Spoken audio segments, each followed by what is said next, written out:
All right, good afternoon. I call this September 23rd, 2025 special zoning meeting of the Bernalillo County Board of Commissioners to order. All commissioners are here in person today. Director Ham, are there any changes to the agenda or updates on the case before us today? Mr. Chair, Commissioners, thanks for your time today. We don't have any changes. We'll proceed as scheduled today, and was happy to stand for any questions.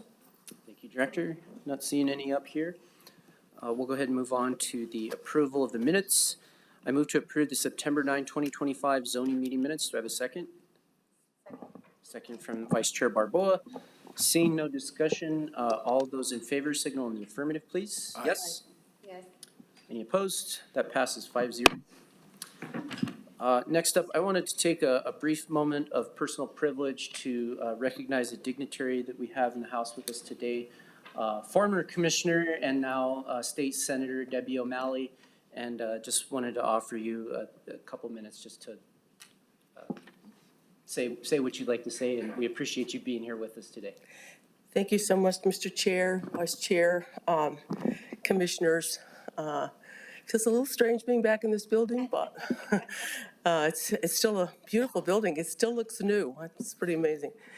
Just real quickly, I am here in support of PB&J. I have been a big fan for many, many years of their organization. They provide a service unlike any other, working with families and children to make their lives better, giving families hope. And what's really encouraging is that these families have a very high rate, and the children have a very high rate of success of really benefiting from these programs. And we're talking about, I think, a couple of generations. This is an organization that is at least 50 years old, is my understanding. And but it's always been my privilege to work with them, get resources to them to expand their services. They're much needed. I mean, I think that they are a model for the state. I'm hoping that at some point the state will look at their model and take it to other parts of the state. This is so central to, I think, making a difference for children, especially at a very young age. So I just wanted to state that, and that appreciate the support the Commission has given to the organization over the years. And I thank you for the opportunity to say a few words. Thank you, Senator. All right, with that, we're going to move into our business for the afternoon here. So I apologize, you're going to have to listen to me read for a few minutes here just to go through all of the rules, because this is a quasi-judicial proceeding, which is the first rule. Secondly, the Commission is to act as judges of the particular facts concerning the parties before it, applying existing law to the facts.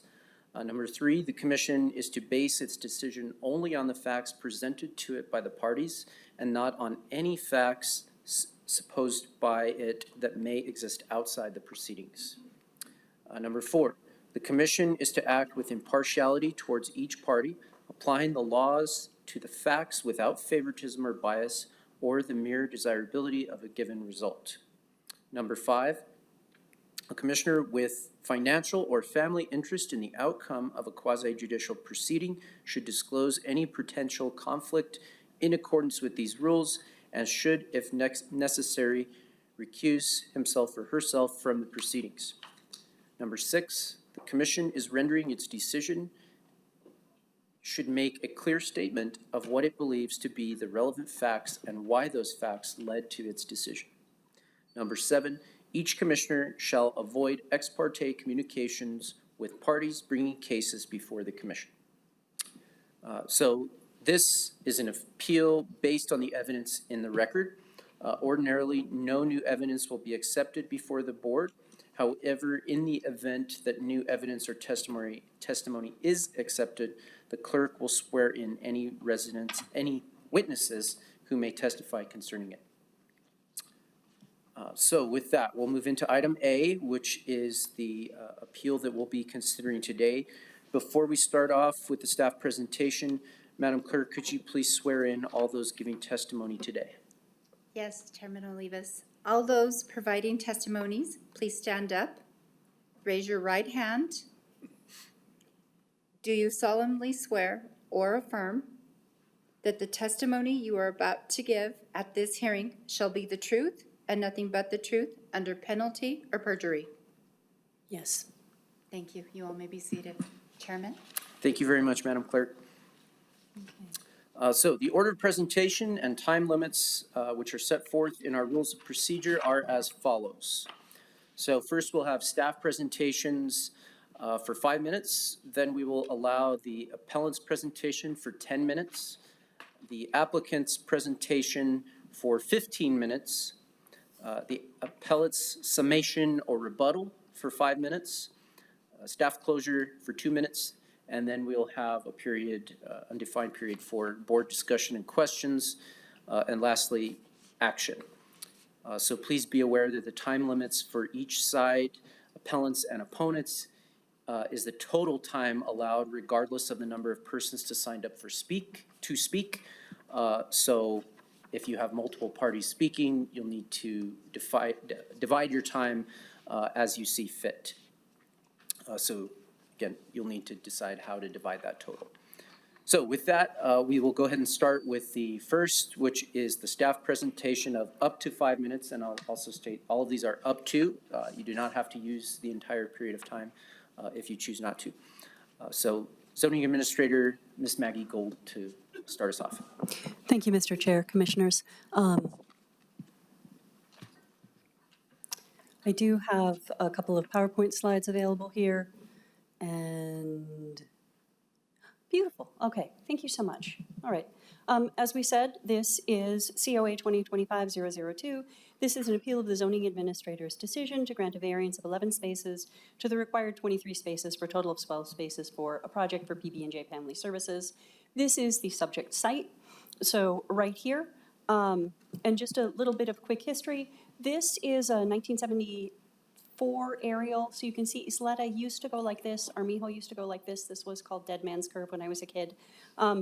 These parcels here are the previous configuration of the subject parcels. These were zoned C1 and R1. This is the current configuration. You can see Armijo was realigned to hit Isleta so that we get a safer situation here. This is the existing park, and again, the subject site. So this was heard at the June 11th ZA hearing.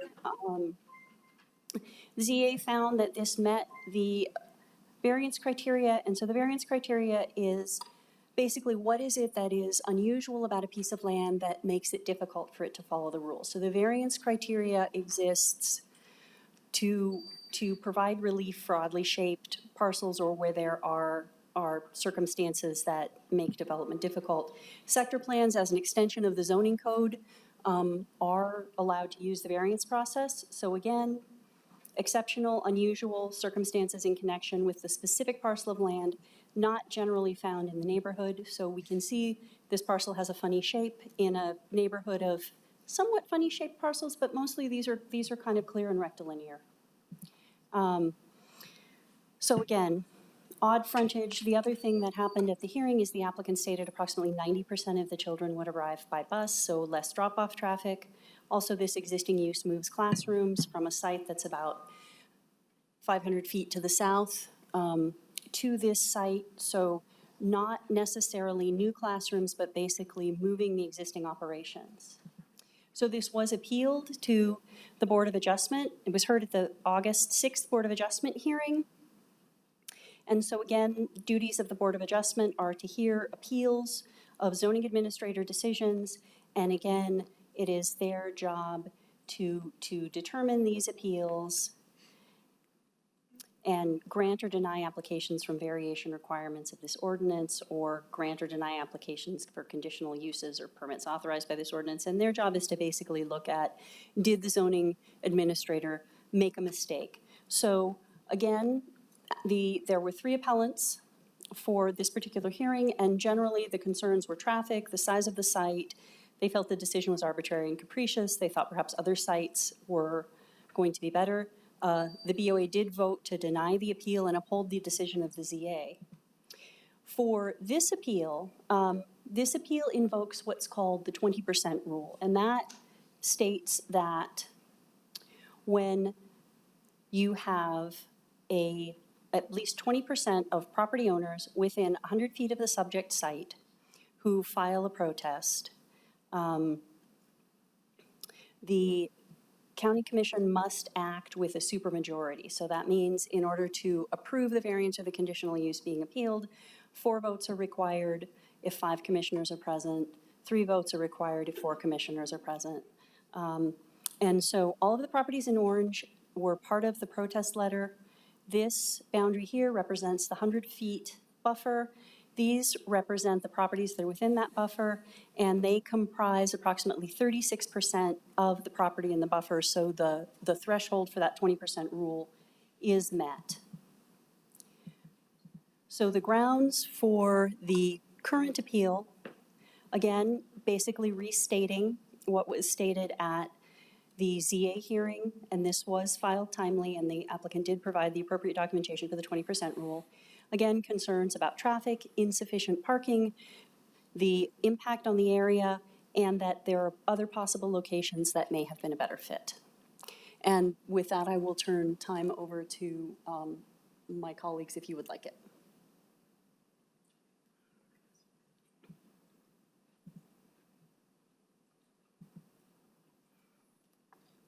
No? Okay, thank you. Thank you, Ms. Gould. All right, that's going to conclude the staff presentation, and we'll move on to the appellate's presentation. We have Ms. Clara Pena. Are you here?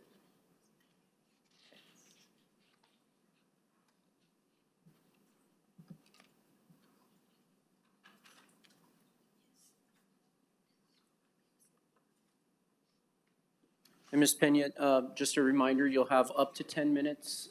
If there is, I know that it was stated earlier that there was 3 appellants. I believe you may be the only one here, the only one that was sworn in. If there is anyone else, we'll need to swear them in, and you'll be responsible to divide that time. And then Sean and Julia, make sure They go up and then turn it over and then put the next one. because what happens is this is just a camera, and so what you see in there is going to be on the screen. Oh, So it'll be right there.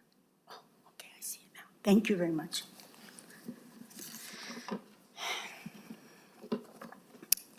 Commissioners, members of the community, I'm here to appeal COA 2025-002/BA 2025. I don't know if I need to go through all that, 003/ZA 2025-0061. We are appealing the Board of Adjustment decision to allow 12 parking spaces instead of the required 23 parking spaces. Imagine, they presently have 35 to 50 spaces and want to bring it down to 12. This property located on 900 Armijo Road is too small for the type of development that the architect is requesting. The variance from spaces, 23 spaces to 12, which currently at their present locations, they have between 35 to 50 spaces. The proposed site plan is being designed for functional requirements and is lacking the space to do so. In the review on number 3 pragmatic requirements, the site constraints, Exhibit A, the functional requirements coupled with the limited site make it infeasible to add additional parking without significantly compromising core program elements. This statement is made by the architect should make it very clear that this piece of property is, number 1, inadequate for the design being proposed and in the number of buildings to meet the functional requirements of PB&J Family Services. If we use the number of parking spaces that PB&J currently use, 35 parking spaces, and bring it down to 12, that is eliminating a large number of spaces. Even if one eliminates 12 from 24 required, that is still loss of a lot of parking. In the last two hearings, zonings and administrators have stated that this project is a wash for a wash, meaning my understanding that it is no different from what they presently have and would not have any effect on the community at hand. I found this to be rather amusing at such a statement being made. One, you have a small vacant piece of property located closely to a major street, Isleta Boulevard, and three other streets, Lopez to the west of the proposed site, Armijo Road in front of the proposed site, with the small park across the proposed site. There is also Octopus Road off of Armijo and across the park. Presently, PB&J Family Services are on the corner of Lopez and Sunflower, which is located on a dead-end road. Wow, what a big difference. No traffic. Not to talk bad of anyone, this led me to the opinion on how do zoning administrators come to such an opinion or decision. Possibly they lack education, information on the area they are making decisions on, or maybe they are making their decisions based on this is a county project where we are investing $8 to $10 million with the help of others. Therefore, the appeals or opinions of the community really don't make a difference. Therefore, in zoning section application for variance request, it states, self-created personal or economically based hardships are not grounds for granting a variance. Exhibit B.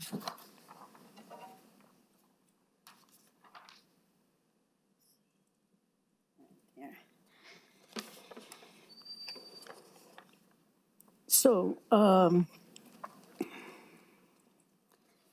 the variance should have been denied on self-created, being that the architect created the issue by making the design too large and wanting to eliminate parking to meet the needs of his design. Secondly, the variance should have been denied on the personal due to the fact that the creation of the design was made by the architect that is employed by the county, funded by the county, and other entities, and the appeals are heard, seen, addressed, and final decisions made by employees or appointed individuals of the county. This property is also owned by the county, Bernalillo County, therefore creating a possible conflict of interest as to what is in the best interest of the community or the county investment interest of $8 to $10 million in a nonprofit possible or a for-profit. By the architect requesting a variance to reduce the amount of parking, thus creates issues, concerns of safety and conflicts within the surrounding community. A small concrete park across from the architect design with tables, trees, bushes are for the use of the community has only 4 parking spaces. See Exhibit C. And you can see then where I put the number 4 on there, and that should show you there where the 4 spaces are.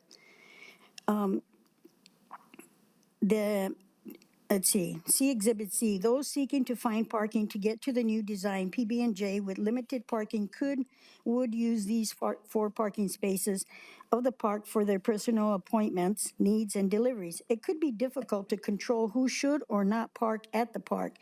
The entrance to this park is on Octopus Road from Armijo Road and across from a small business with only 3 parking spaces, and that would be affected by the increased traffic and possible use of their parking spaces. See Exhibit D.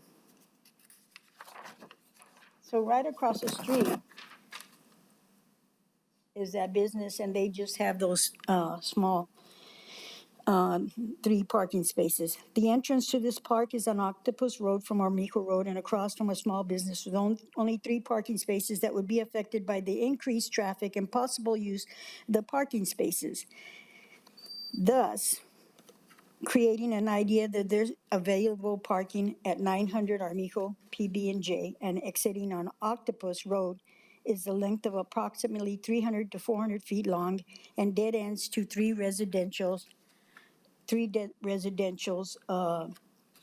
homes. Why would this be a concern? Well, the light on Isleta and Lopez takes a long time to turn green. To avoid that, people will cut across Octopus Road. See Exhibit F. First is Exhibit E, where you can see it. And then F here is where Octopus Road is. This is the park. That's the business. These are the residential houses, and there's an exit here onto Isleta. And having spent a lot of hours, I see that that's already done even before the project is being built. And let's see, it has been stated by the Zoning Appeal Board, Jeremy, that the architect of the design, that this design would not have any effect on the community by being a duplicate trade, a wash, defining it as creating a duplicate of what it already has. It is obvious that it is not just by the request of the variance to 12 parking spaces from what it presently has, 35 to 50. It does not make sense that Bernalillo County would spend $8 to $10 million of taxpayers' money in an area that would restrict growth for PB&J, create and endanger the surrounding community with a design that is too big and cannot fulfill the need of parking that it calls for by square footage. There are two perfect fits for the development, one being on Bridge Boulevard Southwest and Pear Southwest, two, a 5-acre plot of land owned by Bernalillo County on Isleta, close to Centro Familiar, where other services are available to PB&J Family Services. Ms. Vascio, co-founder of PB&J Family Services, has stated on a number of occasions that PB&J Family Services has grown with different locations all over and will continue to grow. And just to impress upon you, the individuals that have filed appeals in the past or communicated within the community, they are not against PB&J. They are against the variance and the building being in its place because it's too large and it's will cause too much of an endangerment to the community. Also, they're very much frustrated that there was not much communication. This is another reason why the location should be changed. There, where they can grow and not be restricted by asking for variance and restricting their growth. It is obvious that this was not a well thought out plan. First, the community was not originally involved with the exception of a few people getting letters. I questioned the reasoning on that to Bernalillo County zoning, and their response was there was no need to do so because of the type of zoning the property had. I must admit, this has been an educational process for many of us in the community. After the first hearing, we heard the opinions of some zoning employees that they were surprised that this project variance was being appealed. I was outside the Ken Sanchez room with the other individuals when an employee told us it was a done deal and we could appeal all we wanted. We were all caught off guard with the opinion of an employee possibly suggesting we had no rights or bullying tactic. A few days later, several individuals filed appeals, which they had every right to do. The problem, the So, problem. ma'am, your 10 minutes has elapsed, so you'll get an additional 5 minutes at the end, but I do have to hold you to those strict time limits just because, you know, that's our procedure and this is a judicial, quasi-judicial proceeding. So thank you very much, Ms. Pena. So next up, we are going to have the presentation from the applicants, which will be the architects, Cherie McKenzie and Jeremy George, along with Mr. Jared Divitt, our Director Divitt. Go ahead. Thank You'll you, have Chair 15 Olivas, and members of the board, and Madam County Manager. My name is Jared Divitt. I'm the Director of Fleet and Facilities. We're here in partnership with PB&J. We have a long history of partnering with PB&J since the 1970s. For decades, we've invested in the Lopez Road location, but those facilities are past their useful life. Some of those buildings are over 100 years old. Classrooms have floors separating. There's mold, microbial growth. It makes some of them unsafe, and we've had to cordon them off and restrict their use. It was clear in 2017 that renovation was no longer practical, so we started looking for a new site. We studied some alternatives. Renovating Lopez Road would have forced PB&J to shut down services, which families in the area just couldn't afford. We didn't want to do that. We next explored our vacated Bridge Boulevard site at 1900 Bridge and Pear. We did some design, invested a little bit of time and effort there, and the building was repeatedly vandalized. All of the utilities were stolen, and the building was contaminated to the point where it had to be demolished. It was disgusting. I went in right before it was demolished, and we didn't want to have anything to do with that building. Since then, that left us with 900 Armijo. 900 Armijo is a county-owned piece of property that's currently vacant, just 700 feet from PB&J, just around the corner.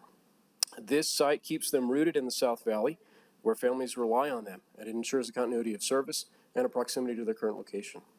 The project will be delivered in 3 phases. Phase 1 is a 6,000 square foot facility with 2 classrooms, therapy rooms, play areas, and support space.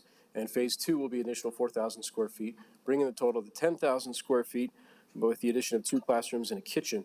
Phase 3 will then be the demolition of the failing portions of the Lopez Road campus once services are relocated. I want to be clear, that's not the entire location at Lopez Road, just the failing portions. So a large portion of the PB&J operations will stay at the Lopez campus. Funding, over $7.6 million has already been encumbered or spent, covering design, early site work, construction contracts. Funding has come through 3 GEO bond cycles, multiple BCC approvals, and state appropriations. In 2025, we completed the early work package at the site, which included a stormwater basin and an 8-foot brick wall that creates a modern, secure, and attractive buffer between PB&J and the community. We are now shovel-ready for phase 1 with contracts in place. Construction is ready to go. For transparency, we have been deliberate and inclusive at every step. May I display this? I won't go through the whole thing, but it's been heard in 6 publicly advertised commission meetings, presented at 2 neighborhood meetings, has been supported through 4 public funding requests, where it was ranked as the county's number 3 priority for 2025, and even hosted a luncheon with the invitation list, including the governor, all Bernco legislators, all 5 commissioners, and we've fully complied with all zoning requirements, neighborhood notifications, and signage postings, and also PB&J leaflettered the entire neighborhood on 2 different occasions. We've let them know this is happening for quite some time. Now to today's decision. As designed, the project meets Bernalillo County zoning code for parking. However, the South Valley Sector Development Plan requires the calculation of parking based on square footage alone and ignores use and occupancy. The variance criteria requires us to prove that the site presents a burden due to peculiar or exceptional and unusual circumstances tied to the land, and that is the case here. Its triangular shape and road frontage access, limited access points, and state mandated play areas restrict how parking can be accommodated. The criteria also states that self-created conditions are not grounds for variance. We don't believe this is self-created, as these are inherent to the site. Finally, the decision before you today is narrow, whether the zoning administrator ruled appropriately solely in the context of the parking variance request. Both the zoning administrator and Board of Adjustments have already confirmed the variance is justified. In short, this project reflects decades of partnership, years of planning, millions in investment, and a commitment to South Valley children. And at this time, I'm going to turn over to Cherie to tell you why this site was selected. Really, to sum it up, we are simply being held up by a parking requirement that we feel is easily addressed. Cherie. Good afternoon, Chair Olivas, Commissioners, Madam County Manager. My name is Cherie McKenzie, and I will speak about site selection process and why 900 Armijo is the right location for PB&J's replacement facility. As you heard Jared mention, we've been working with PB&J for nearly a decade on a replacement facility for their Armijo, or their Lopez Road facility. We do have some additional prepared site plans for clarity if you would like us to share those on our projector here.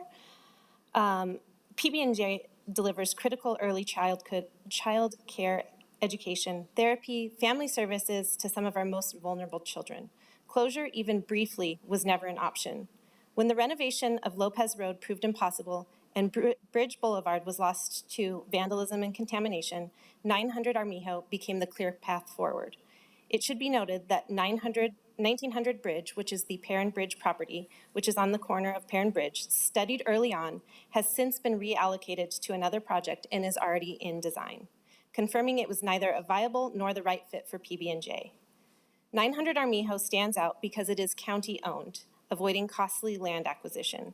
It is just 700 feet from the existing Lopez Road, preserving existing connections. It allows services to continue seamlessly, and most importantly, it keeps PB&J rooted in the neighborhood it has served for more than 50 years. For families who rely on PB&J, 900 Armijo is not just another site. It is a way to keep children learning without disruption. This is not growth. It is a like-for-like replacement for the aging classrooms at the Lopez Road facility. Enrollment will not increase. The existing administrative offices and parking lots will remain at Lopez Road. The only change is that children will finally have safe, modern classrooms to learn in. All of the 10,000 square feet of education-related facilities will be demolished at the Lopez site upon completion of the replacement facilities at 900 Armijo. PB&J is woven into the South Valley. Families here have trusted them for generations. Parents who once attended now have their own children back. For families facing challenges, PB&J is stability. Keeping it in the community ensures that the children continue to have strong start at life that they deserve. In short, Lopez Road could not be renovated. Bridge was not viable, and it has now been reallocated.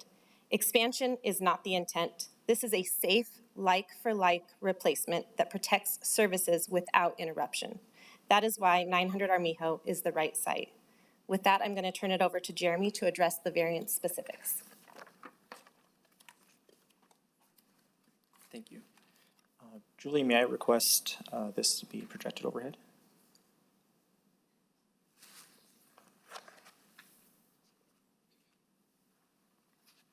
Okay. While that's happening, again, thank you so much for the opportunity to speak today.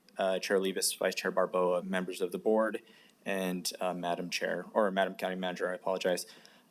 This variance request before you is clearly defined as we are requesting a reduction in parking, as mentioned, from 23 to 12 spaces. This request demonstrates the very intent of a variance due to the peculiar, exceptional, and unusual nature of the triangular-shaped lot. The 12 proposed spaces, as previously mentioned, comply with Bernalillo County zoning code for this particular use and occupancy. An issue arises from the South Valley Sector Development Plan, which requires or which applies a one-size-fits-all parking formula based solely on square footage, not on use. If I may reference the South Valley Sector Development Plan, Section 2, Item 4, the plan states, parking for businesses is certainly needed, but too much parking will make us let a boulevard look like a strip development. Current businesses are frequently developed on larger lots than needed, and zoning codes can require overly large amounts of parking. The stated purpose of the parking standards is to reduce impervious parking areas and minimize the size of parking lots. However, Section 3.1.4 of the same plan imposes the opposite standard, requiring one parking space per 400 square feet for buildings over 5,000 square feet, without consideration of use or occupancy. That disconnect and the nature of our unique site is at the heart of this request. Again, as previously mentioned, the variance criteria requires the applicant to demonstrate that the property faces burden due to peculiar, exceptional, and unusual circumstances. This site reflects the purpose of the variance, supported by the originally submitted and approved justifications, which include a 0.86 acre site that is uniquely shaped in a triangular parcel. As a result of this shape, there are limited design opportunities due to the frontage dominated by roadways and residential areas surrounding the site, leaving really only one side of our site to be accessed for a safe ingress and egress, which ultimately dictates the layout of the site.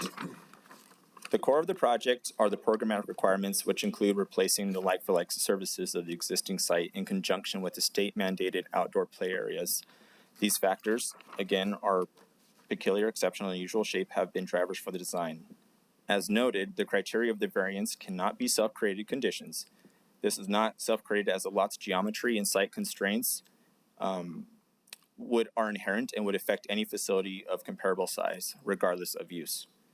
As part of the variance considerations, we reviewed the operational components with staff and remain confident in pursuing the parking variance with the following considerations. As previously mentioned, 90% of the student population would be bused to the site. At maximum design capacity, that would result in around 7 children being dropped off to the site, the rest being bused. We do not anticipate any increase of traffic, but rather a relocation of existing traffic from Lopez Road, which is, again, 1 block away. Previously, the zoning administrator approved this variance request on June 11th based upon the project's attributes and demonstrated compliance with the variance criteria.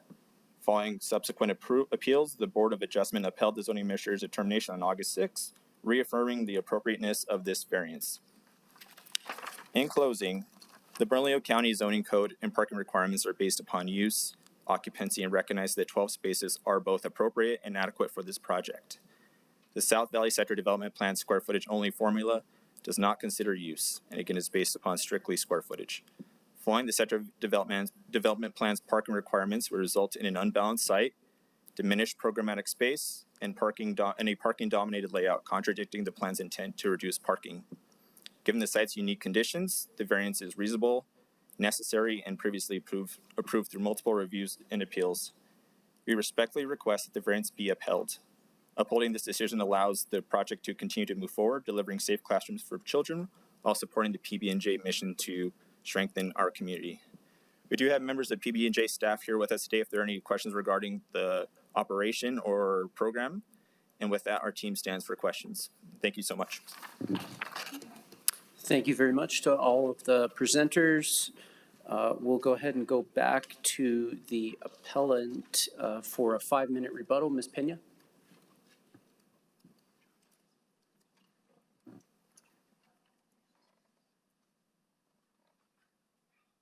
Well, it's rather interesting that you have individuals, especially a past commissioner, come in and speak about PB&J when we're not speaking anything bad about PB&J. We're speaking about the variance and individuals speaking on behalf of PB&J and how well they do. The most important thing to remember is that the variance that it's not adequate and it should be denied.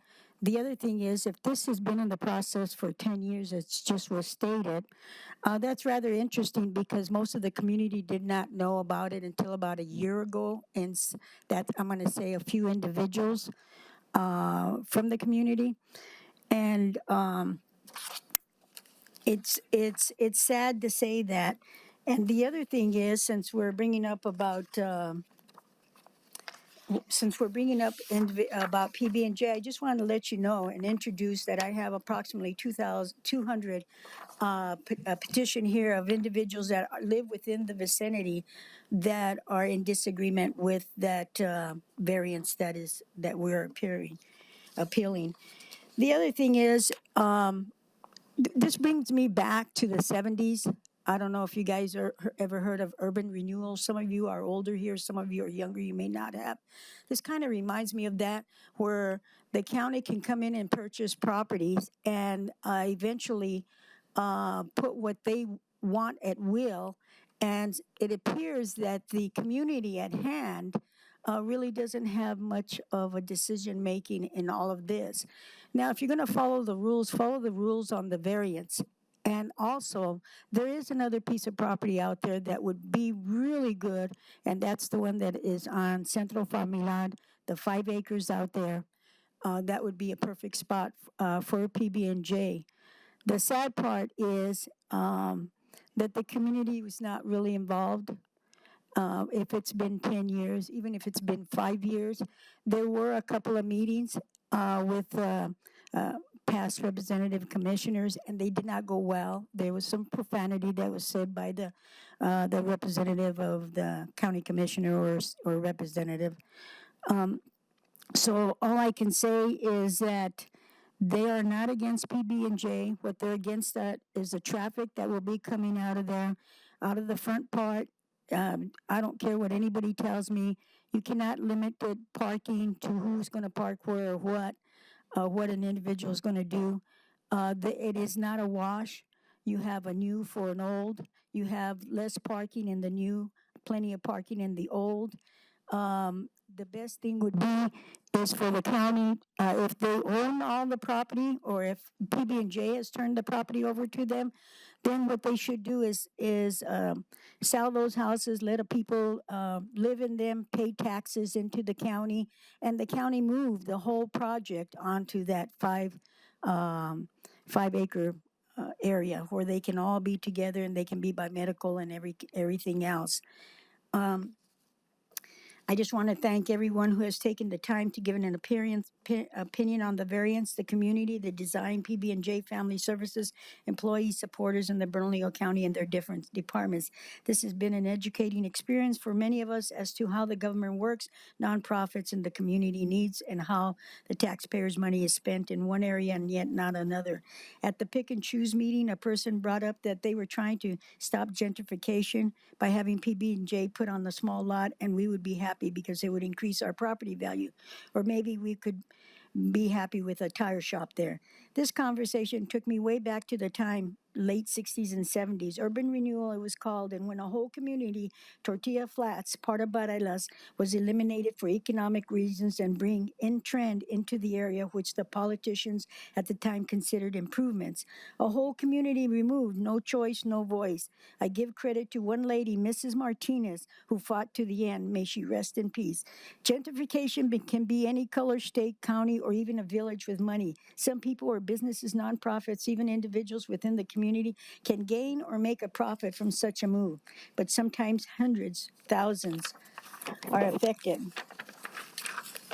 by the change for the good of what is the big question. Some of those people who live in Tortilla Flats live in the Armijo neighborhood and get to see government at its best again. As the government continues to grow purchasing lands, it takes away from the tax base, increasing taxes for landowners. In most cases, the programs that the government runs, it uses federal, state, county, village, and city taxes. Take a look at your districts, the needs, and how is the area prioritized. It's funny how government can purchase land and eliminate the community in the name of doing good for improvements. Please. Thank you very much, Ms. Pena. And so if you want a copy of those petitions, I'll let you have it. All right, so the closing of this is going to be for staff. I don't know if that's Ms. Gould or Director Ham, a 2-minute closure if needed. Okay. Mr. Chair, members of the commission, I believe that Ms. Gould doesn't have a lot of closing remarks to add. Some operational things to consider. The applicant used a visual to explain some of the site features that wasn't included in the record before you today. The appellant also provided or has documents in her possession that may be beneficial to include in the record. So the department would ask the board to consider adding documents from both sides just to make sure that we have a complete record that captures all of the evidence that you all were benefited from seeing today. Anything else? No, and Mr. Chair, Commissioners, the only thing that I would add is if you have any questions, I am more than happy to answer them. Okay, great. So there's no further staff closure. I'm going to ask you a process question, Director Ham. Do we need to make a motion to adopt that new evidence into the record, which would be adopted on both sides, both the appellant and the applicant? Mr. Chair, I think that would be appropriate. Okay, so at this time, I'd make a motion to add all of the new evidence that was presented on the overhead projector during the hearing from both the applicant and the appellant to the official record. I will second that, just to clarify. Okay, so we have a second from Commissioner Frank Baca. And if I may just add, that's just to clarify, that would include also the petition signatures that Ms. Pena referred to. Yes, I believe so. So we'll add all of that to the record. Any further discussion on the motion to add? Seeing none, all those in favor signal in the affirmative. Aye. Yes? Aye. Any opposed? Passes 5-0, so those items will be added to the record. And then I want to ask one more question, process question. If I may, Director or Ms. Gould, could you lay out one more time as we move into our discussion period here what those criteria for a variance are, which is really the question before us today, is whether or not this application meets the criteria for that variance? So again, Mr. Chair and Commissioners, so it's the zoning administrator is allowed to grant variances for height, area, parking, or density, the regulations, and to grant such applications to the extent necessary to permit the owner reasonable use of his or her the land in those specified instances where there are peculiar exceptional and unusual circumstances in connection with a specific parcel of land, which circumstances are not generally found within the locality or the neighborhood concerned. And so we generally believe when we're going through the variance process that we're looking at things like odd-shaped lands. Is a land encumbered by easements? Are there site features such as geography? Those are the sorts of things. But the variance criteria is something that is tied specifically to the land. So it doesn't, we have something that's called a conditional use. That's sort of how the use fits in with the area. The variance is really tied specifically to things about the parcel itself that are unusual or unique. Thank you very much, Ms. Gould. I appreciate you reiterating that before we start our discussion here. So we'll go ahead and open up the floor for any discussion or questions and actions if proposed. Commissioners? Commissioner Frank Baca? Sure, I'll have quite a few questions. I'd be happy to, if anybody wants to go before me, but I do have a number of questions. I could go now or later. Looks like you're up. Okay, thank you. And I'm not sure who to address this to, Ms. Gold or Jared. I think, sorry if I didn't catch his last name. I know it's on the record. But the question I have in regards to the standard of peculiar, exceptional, unusual circumstance about this particular lot. My question is, at what point in time did staff or did somebody recognize that this was a peculiar, exceptional, unusual lot? So, Mr. Chair, Commissioner Frank Baca, so we received the application for this for our June hearing. So it's at that time that we start looking at the qualities of the property. So again, it's not something that we just sort of are out there generally doing. It's in response to a specific application for a specific request. And I don't know if that's, I'm happy to try to expand on that, if that's not quite getting at what you're wanting. Well, and maybe the question would actually go more towards to the applicant, because what I understand is this lot has not changed any since the initial applications and the additional design work. So it is now the way it was 3 years ago when the process started. So I don't see how it was a surprise that it was in some way peculiar, exceptional, unusual, because it has not in any way been modified. It is what it is, sort of a triangular piece, a shaped piece. I think somebody described it as a piano. I'm not sure how that worked out, but it hasn't changed any. So wasn't that realized at the early part of the planning process that was going to be an issue? Commissioner Baca, or Chair Commissioner Baca, yeah, so the way that this project was structured is a little interesting. So phase one was a full design process from programming through construction documents.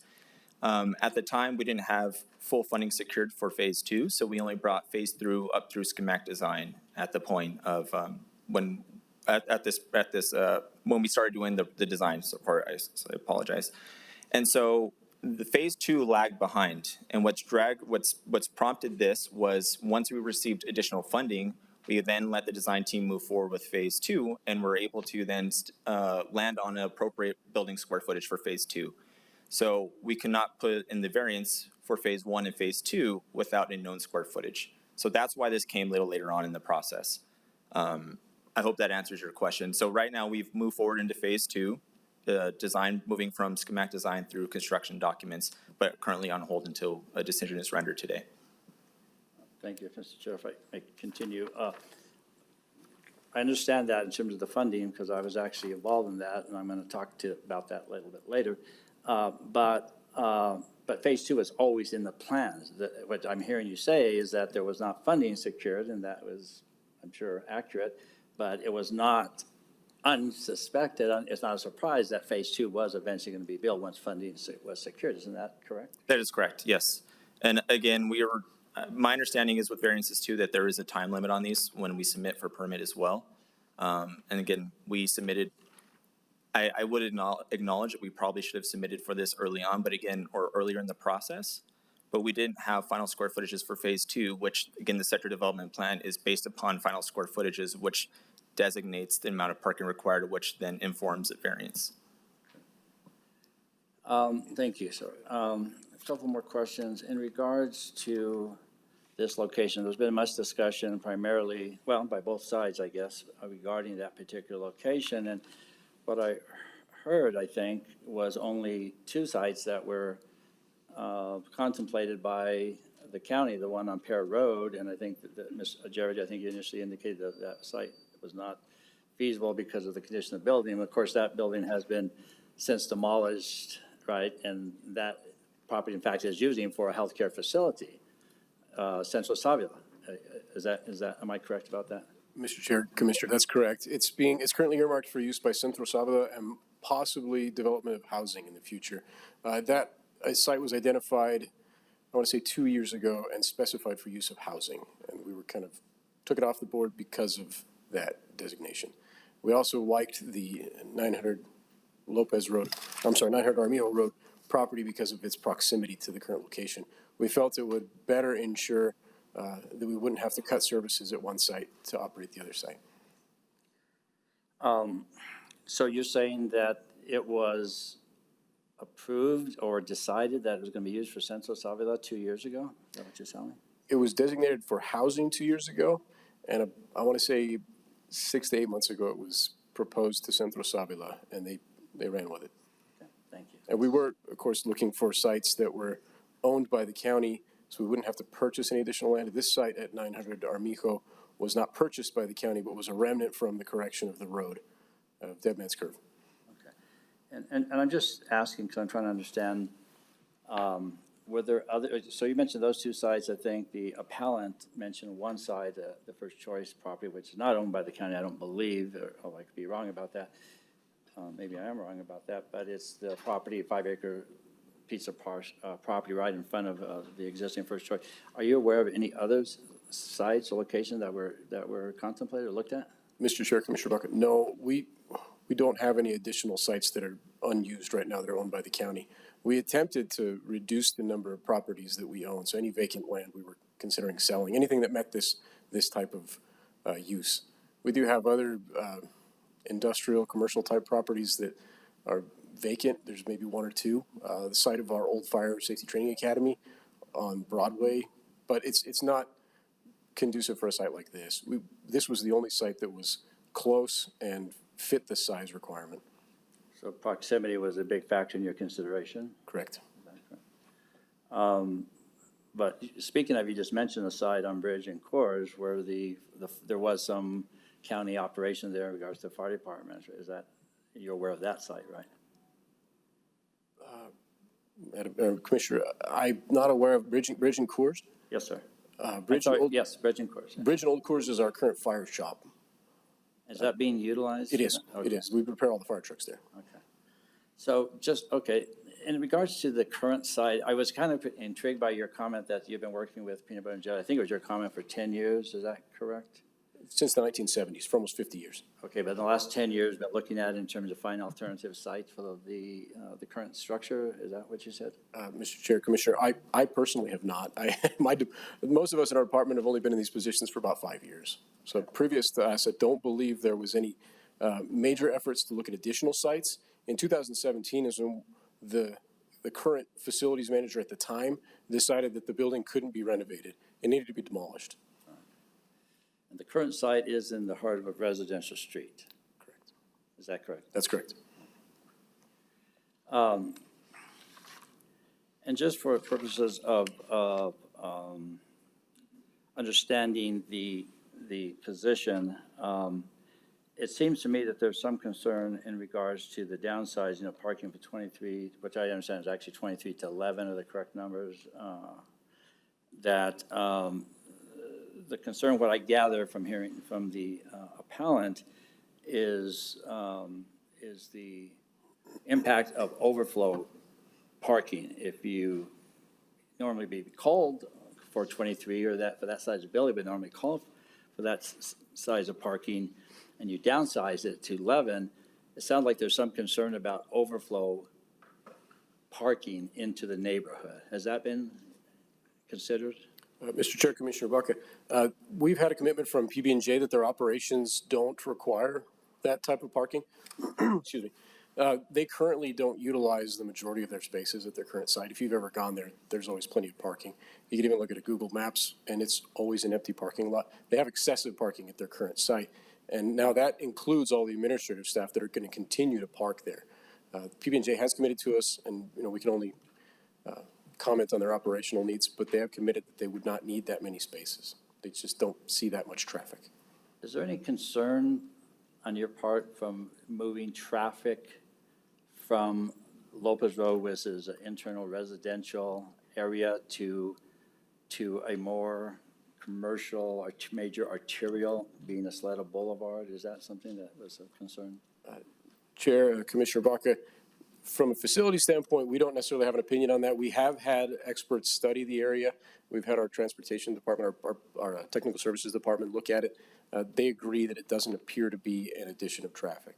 But I have to defer to them, to the experts, for an opinion on that. There was no traffic study conducted, is that correct? There was a traffic scoping, isn't that correct? Mr. Chair, Commissioner Baca, that is correct. Based upon Phase 1, a traffic scoping report was required. And on Phase 2, I believe that there will be a recommendation for a traffic study from Bernalillo County. And we are currently looking into that. And I'm sorry, I didn't, if you please repeat the last sentence, I'm not sure if I fully understood that. Yeah, so our transportation department, it's based upon the amount of trips per day. And so Phase 1 didn't require, I think the threshold was 50 trips per day. And so Phase 1 fell below that. But when we do Phase 2, they will require a traffic study, which we are looking into and will conduct based upon the outcome of this meeting. Okay, that would be information you'd want to have, right, before you begin construction? Correct. Is that correct? Yes, sir. And to be clear, we're not starting construction on Phase 2 at all. No, I understand that, but the timing of it, you don't want to get that study after the building is built. You'd want to have it before the building is built. Right, and that, again, sorry. And I'll defer to you. Sorry, Julie. So I just want to double check real quick with the clerk or our staff here. Have you been sworn in? No. Okay, we should do that real quick before we hear your testimony. Madam Clerk? Of course, Chairman. All those providing testimonies, please stand up, raise your right hand. Do you solemnly swear or affirm that the testimony you are about to give at this hearing shall be the truth and nothing but the truth under penalty of perjury? Yes, Thank you. Chairman? thank Go you. ahead. Thank you, Madam Clerk. Chair Levis, members of the commission, Commissioner Baca. My name is Julie Luna. I work in Public Works. I review traffic. How we review traffic is we have national data on very standard daycares where each individual parent or families bring their children to the daycare and leave. And so we have done it, they have provided the traffic scoping report, and if this were a traditional daycare, the Phase 1 does not meet our threshold for a traffic study. Phase 2 would meet the threshold for a traffic study. We will accept local data, and we see the Phase 1 as a very good opportunity to observe the traffic patterns. And we will, upon Phase 2, give them the opportunity to count the number of trips that enter and exit the site according to the standards for collecting these data in order to provide a site-specific count. Given the situation as it is, we were using national data for estimating the trips. Based on a daycare or Yes. more or less the size of this one? It's based on the number of students. Thank you, Ms. Luna. Yeah. Commissioner Barbara Baca, go ahead. Thank you. I'd like to get to the zoning administrator's approval of this variance, and, because that is our question here today, and what I heard was several things. It's a like-for-like facility, and therefore, the spaces that are considered here, which are 11 or 12? 12 spaces. Mr. Chair, Commissioner Barbara Baca, the number of spaces required through the Isleta Boulevard and Village Center Sector Development Plan would be 23. They asked for a variance of 11 for a total of 12. 12. The number of spaces required, if this were a straight zoned property through the zoning code, would be 3 per classroom. Okay, so I want to follow up on that, if I may, Mr. Chair. So I'm hearing that 90% of the this is not a typical daycare, right? So 90% of the students are bused in, which is one of the key factors that was considered by the zoning administrator. Is that right? So, Mr. Chair, Commissioner Barbara Baca, so again, we're back to really the variance criteria being tied to the land. So first and foremost, it is about, what is it about this piece of land that is peculiar and unusual? What's funky about it that makes it difficult to follow the rules? So that's one. And then, yes, what is the applicant doing to mitigate that? And in this case, we have I might have been the person that called it piano-shaped. Somebody else was talking about it being shaped like a high-top tennis shoe. But that, again, as Ms. Luna said, normally if you have daycare, preschool, those kinds of activities, you have parent drop-off throughout the day. In this case, the information from the applicant stated that approximately 90% of the students would be bused. So the pickup and drop-off times would be different. Okay, thank you. And we know that to be true because they've been operating for 50 years in a nearby location, and this is like for like. So it's not just an applicant coming out of the blue promising something. So that's just a statement that you took into consideration with the variance. Mr. Chair, Madam Commissioner Baca, yes. Okay.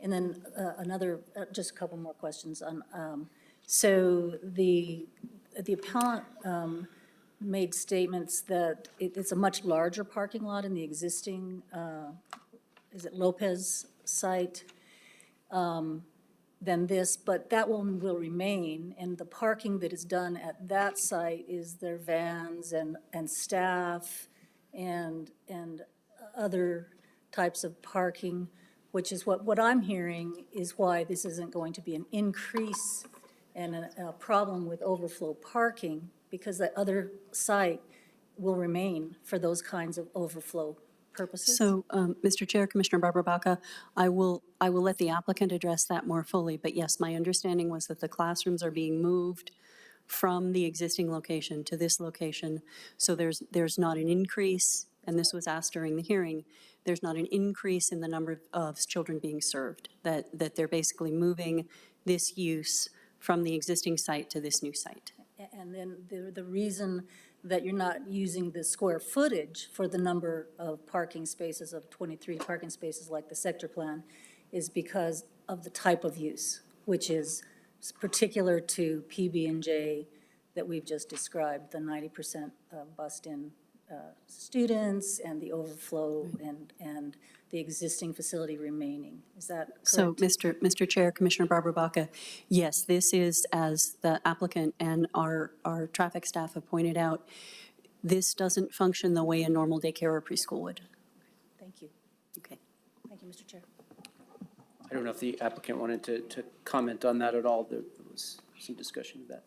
Mr. Chair, yes, just simply to reiterate the fact that the vans, which are kind of their big parker, I mean, that takes up several spaces, those will remain at the current site because we have a caged-in, secured site for those to where they won't get vandalized or catalytic converters stolen, that kind of thing.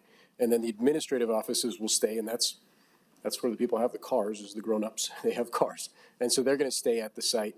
It's the children who don't have cars that are going to be at the new site. And again, if we were to relocate this to a different site, that would be impractical because right now they can walk from site to site. If we moved it someplace else, that wouldn't work, and it would cut their operations significantly. Thank you. I got you on the list here, Vice Chair, but I think we kind jumped into your line of questioning there, Commissioner Frank I'm- Baca, so I'll go back to you. Thank you, I appreciate the indulgence, and I just have one kind of last area of questioning.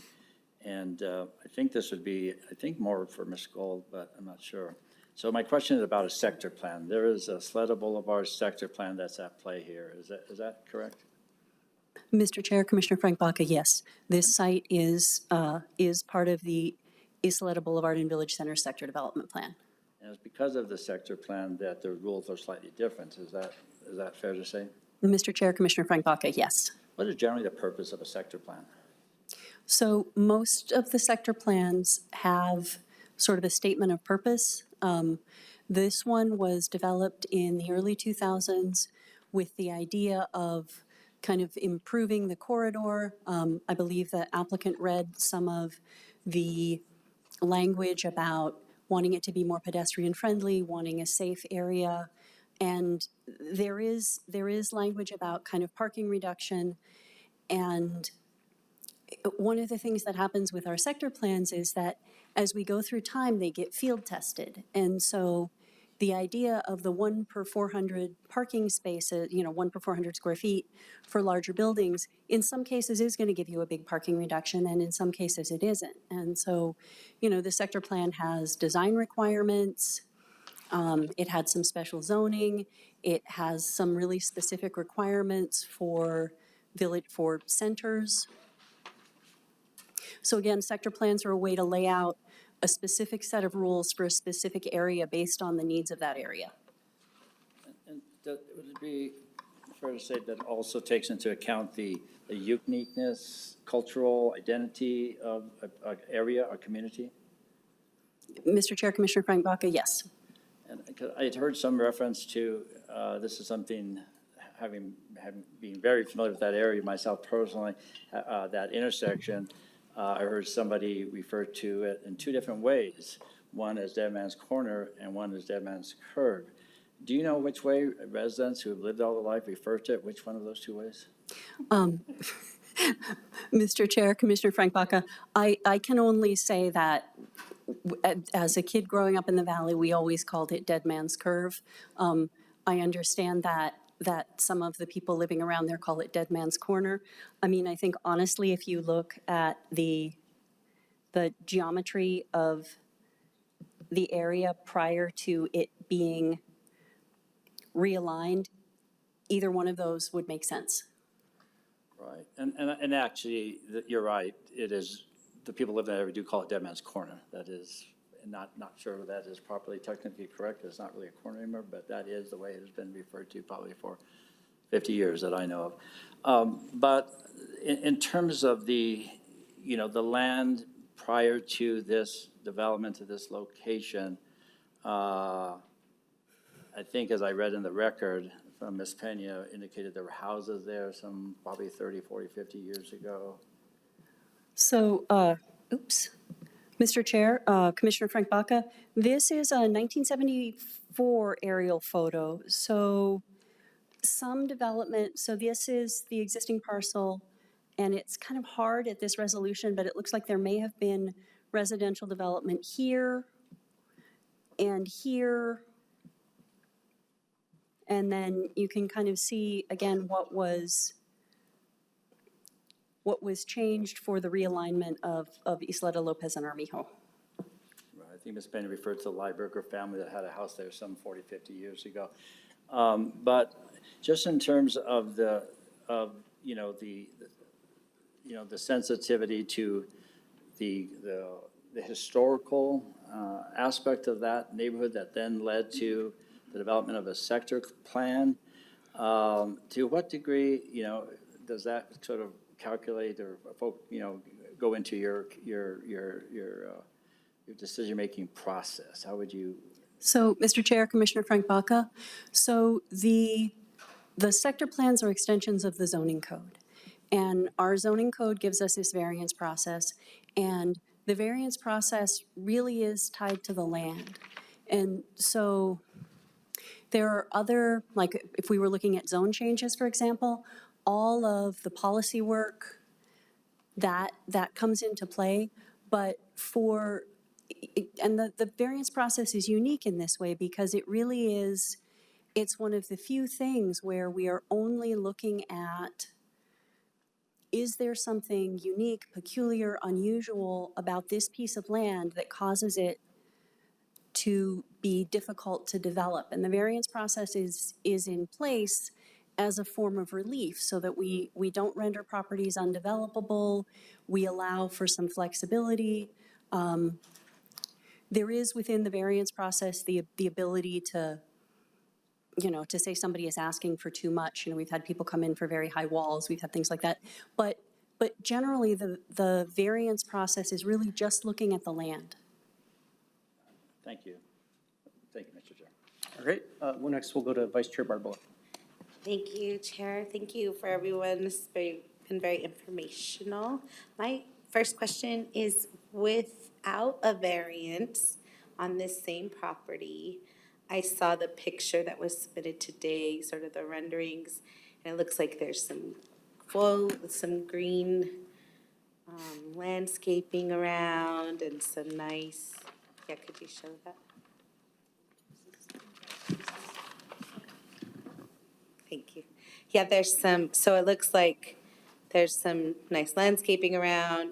I guess my just hypothetical question is, without a variance, would it mean that then we increase to 23 spots and take up some of this area that maybe has greenery or other places? Yes, Mr. Chair, Commissioner Barboa, that is correct. The resulting implications of this, again, we'd have to go back and work with zoning, but I think a gut reaction is we would have to reduce the programmatic requirements of the facility of phase 2 in order to accommodate a parking lot that, again, is in our view and in conversation with PB&J unwarranted. Thank you. And I always talk about living in the most densely populated, and we're talking about the state fairgrounds now and how much parking lots make heat zones for, just increase the heat in the area. So personally, I love that there's less parking spaces. I think that we've heard that the space around the corner is going to be used mostly for parking. And I guess I've also learned, I'm in this process, that when places are zoned for an area through our comprehensive plan, that those are, and not to go back to the would you rather a tire shop, but I do live in an area where I grew up, I live in the home I grew up in, and at one time there was a big open lot behind my house, and at one point, the city bought property and built a community center and a park. Well, my family loved that when they did that. And then not long after, a developer bought the property and built two-story apartment or like condo home kind of things. And I no longer have a view of my city, so I didn't like that. But I've learned in this process as being commissioner that where places are zoned, when we go through comprehensive planning, and I've learned from you all, the planning staff, that we try to be very thoughtful of how we plan communities, so that we're not feeling like we're reaching those gentrification points. I only say that because I want to make sure that I do think I hear people's understanding of like worry about traffic and more cars and parking, but I think this is a beautiful addition to the area. And I wonder if, I think it would fall outside of this process, but that perhaps, because the other thing I think that is really important is that this is county-owned, so it's not really about PB&J. I think we're fortunate that we have a contract that we know has had 50 years of reputation of being a good provider and reliable and good neighbor, but this is a county facility, so property will be a county building, and so is the property that's around the corner. So I wonder if there's ability to make, I've heard a lot about good neighborhood agreements or sort of agreements that the county can make with concerned neighborhoods about maybe regular check-ins or what traffic looks like when we get to those, maybe there's a good neighborhood agreement that the county, a good neighbor agreement that the county can make with concerned neighbors. Again, that, I think just because it is a county-owned facility, so we should be able to do that. So I don't know if it's a question. I think it falls outside of this area, but I guess what, I've heard about good neighborhood agreements. I haven't done one myself. So does anyone know where in the process that might fall? Mr. Chair, Commissioner Barboa, thanks for the discussion. I think it's important. You're right, it would fall outside of the specific mandate or scope of your authority today. That said, though, I know that Madam County Manager and her team would be happy to engage appropriate departments to explore things that would help the commission accomplish their goals of being good neighbors when county facilities find themselves in any neighborhood. Thank you. I think that's a very good question, and we're beginning that process, as you know, as part of the new investments we're making in housing. So that framework is actually in the process of being developed, and I think it's a great idea that anytime we own a piece of property, that we're spending time with the community to make sure that we're the best neighbors we can be. So we'll do that. Thank you. Thank you. And I guess, yeah, I think that was it. Thank you. Thank you, Madam Vice Chair. I'm going to say a few things here real quick, if I may. So I'll go back to the first question that I asked Ms. Gould before we started this all out. We have a very narrow set of criteria that we have to evaluate, that anyone asks this question, the zoning administrator, the Board of Adjustment, now the Board of Commissioners. We have a very narrow question. And so while all of these other things are certainly interesting and important in the sense of the county being a good neighbor, making sure that this is a high-quality development, all those things, those are not related to the question before us. To me, the question is actually very, very narrow, and it, as Ms. Gould alluded to very directly, is really related to the land. And is there a unique circumstance with this particular parcel? It wouldn't matter if it was the county or it was a private developer that owned it. Is there a unique circumstance of the parcel that makes a variance necessary? And if you could put back up the photo, not that one, but the area. Yes, that one. Looks like we lost our aerial there. There we go. And if we focus on that newer, what it looks like today, that is the only parcel other than maybe that other one kind of catty corner in the other corner that has anything similar to this shape. It is a very odd shaped parcel. I think that anyone can see that because of the curvature of the roads. I think this is a unique parcel. I think that that's just kind of a common fact here. When you look at all these other parcels are largely rectangular shaped, and this parcel is curved or whatever you want to call it. I also think it's important to note that it was stated that this is in a neighborhood, and every property is in a neighborhood in some respect. But this is on the edge of the neighborhood, right? What is around here is this is buffered by a park and then a major boulevard, a large county road. So I certainly recognize that the impact on those neighboring residences, but this is on the edge of the neighborhood in a very uniquely shaped parcel. And then the third thing that I'm thinking about, which I don't know is directly in the language that we have, but the difference between the sector plan and the regular zoning creates a bit of a conflict. And so, where the sector plan calls for this additional parking, the regular zoning code does not. And so I think when you couple all those things together, you get to a situation where this is a unique parcel, and it's unique in a sense outside of anything to do with the use, because again, the variance is not tied to the use, right? That's a conditional use permit. That's something else entirely, which isn't required here. This is a variance to the parking minimums or maximums. And so, I really think we have a very narrow set of criteria that we have to evaluate.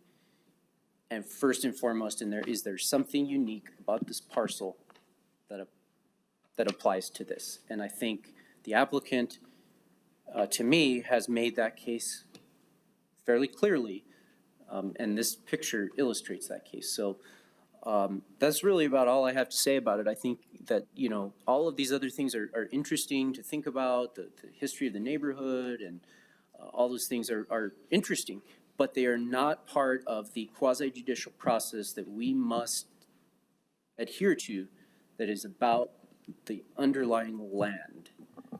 And that's all I have to say.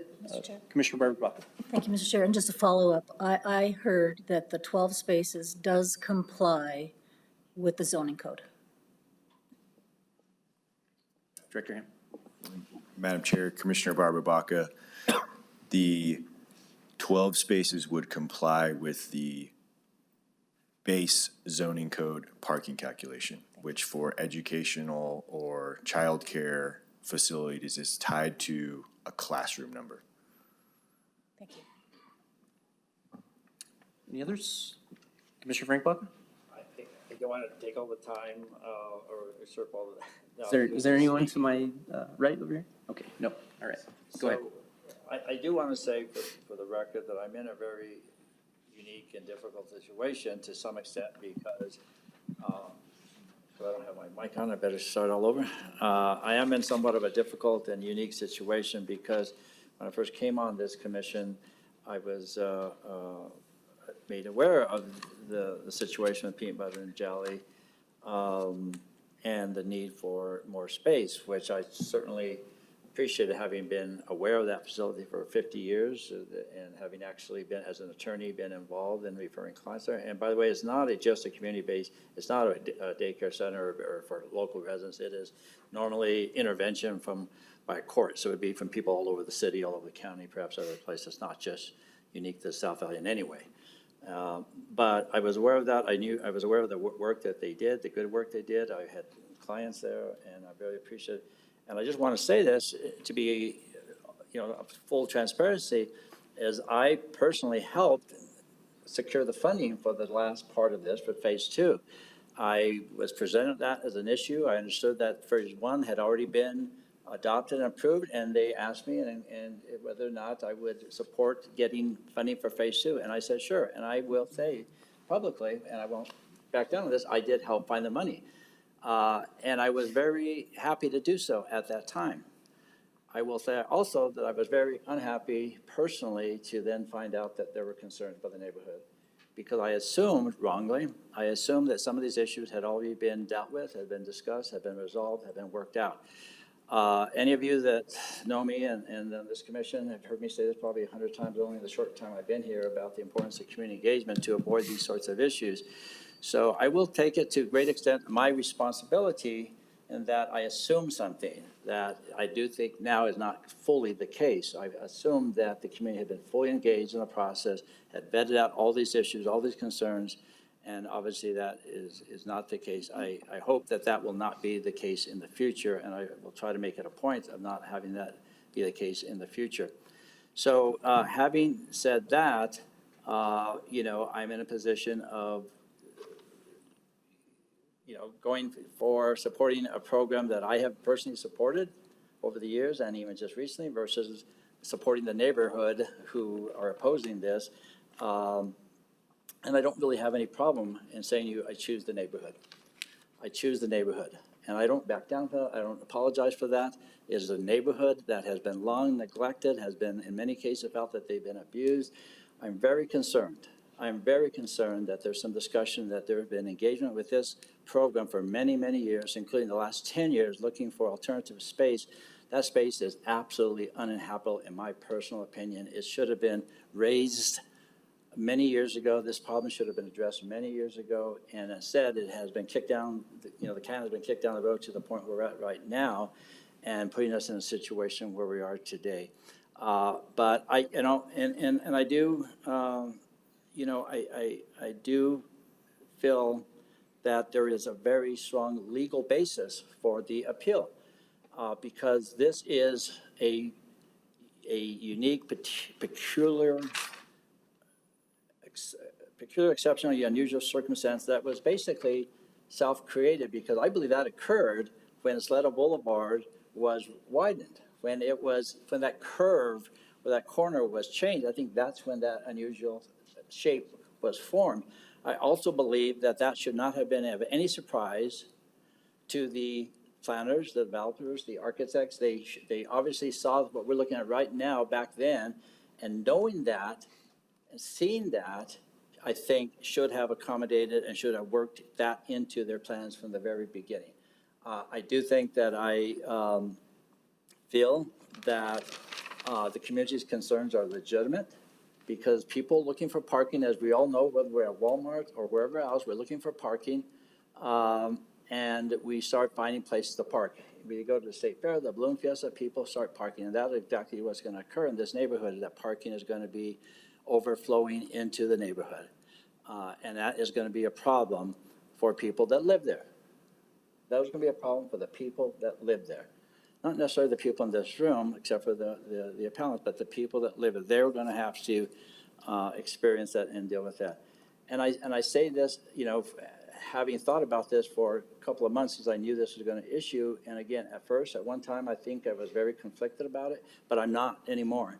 I'm not, because at some point in time, we have to make a stand for our community, and our community has to be taken into consideration, and what they feel is important has to be considered. And I think if that had been done early on in this process, we wouldn't be here today in this particular situation. I do appreciate Commissioner Barboa's suggestion about a good neighbor agreement or plan. I'm concerned about the fact that a traffic study has not been done, is now phase 2 is probably likely, because the funding is there, regardless of where it's gonna go, the funding is there. If I had my way, if I had a wand to wave and I had the power and authority to do so, what I would recommend right now, or over the last few weeks, is I would have put a halt to this process, and I would have sat down the two parties and had them talked about what are the options, or what are the parking availability in terms of right across the street, and what other concerns would people have about this particular location. I would have let that traffic study occur, so we can actually look at it and see what that study, it just seems to me putting the cart before the horse, to not have to say we're gonna approve this, you know, with reduced traffic, and then we're gonna traffic study to see how that affects this community. So, this is is a personal thing for me, but it's not an emotional thing for me. It's not, because to me, it's a very clear-cut, legal, factual issue that this piece of property is the way it is because the county redesigned the road. That was not, we were on notice of that from the day we purchased that, we reconstructed that road, and we're aware of that from the moment that we started planning for this particular site to be the home of peanut butter and jelly. And so having said that, I want to make sure, I do this, well, let me just leave it at that. And then I just, again, appreciate the indulgence from my fellow commissioners hearing me, because this is obviously something that's important to me and my constituents. Thank you. Commissioner Barbara Baca. I appreciate your statements, Commissioner Baca.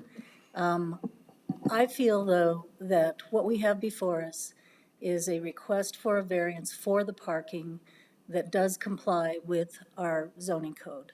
And I feel that just as you want the neighborhood to be improved, I feel that this is an improvement ultimately to this neighborhood. I think the idea of a good neighbor agreement is always something that I advocate for, and I think we are promising to do that. But I do feel that the zoning administrator allowing for this variance is a good thing because of the use. We're not talking about the square footage only and the associated parking spaces, but the use within that square footage. That's what I've heard today. I do think that it ultimately is an improvement. We no longer have a dead man's curve or corner. We have a building of life for very good programming, and the programming does matter. But what is before us today, as Mr. Chair said, is this variance request. And I want to make a motion to uphold that variance and deny the appeal. Second. All right, we have a motion from Commissioner Barbara Baca and a second from Commissioner Barboa. Vice Chair Barboa, any further discussion on the motion? So this is a motion to uphold the ruling of the zoning administrator as well as the Board of Adjustment, and deny the appeal. All right, I think we've heard from everybody. Commissioner Benson? Okay, he's just getting ready to vote. All right, we'll close the floor. All those in favor of the motion to deny the appeal, signal in the affirmative. Yes? Aye. Any opposed? All right, so that passes on a 4-1 vote. And just to remind you, because of the 20% rule, that did require a 4-1 vote, but I'm just stating that it did pass. So that concludes the hearing on the appeal. Our next zoning meeting will be held Tuesday, October 14th at 3 p.m. right here in the Kent Sanchez Commission chambers. Seeing no other business, this meeting is adjourned.